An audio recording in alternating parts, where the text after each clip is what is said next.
The goal of silencing the guns is espoused in the Continental Development Blueprint, Agenda 2063, the Africa We Want, with its implementation plan.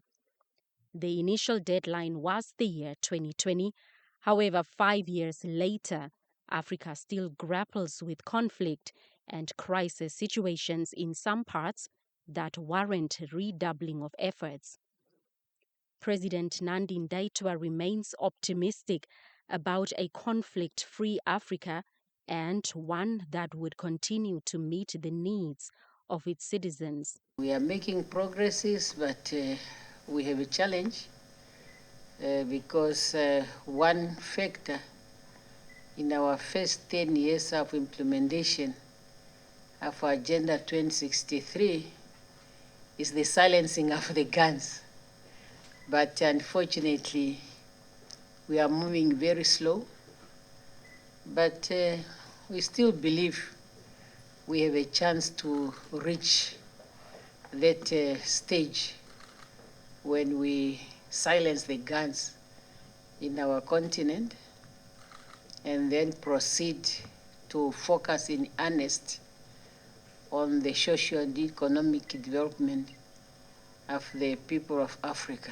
Sudan's vice president says the ruling Sovereign Council is still committed to returning to civilian-led government in full following years of conflict, as he briefed President Nandi-Ndaitwah of progress. First of all, let me bring the greetings of my president, President Burhan, the chairman of the Sovereign Council of Sudan, and the newly appointed Prime Minister for Sudan. You are aware, a couple of months ago that we had a new Prime Minister. Of course, all the time before the war and after the war, we didn't have a Prime Minister, which is a prelude to forming civilian-led government in Sudan.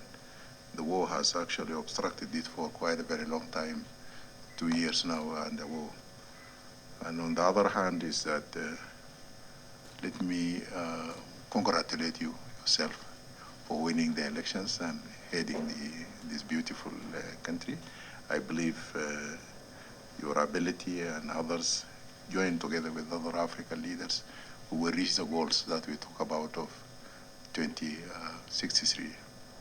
This is important for us as Africa becomes stable, Africa becomes peaceful.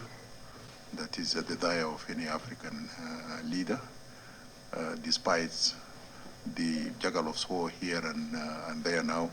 I think this is because of abundantness of the resources of Africa with less utilization of these resources of Africa. Vice President Eyre was on a one-day working visit to Namibia.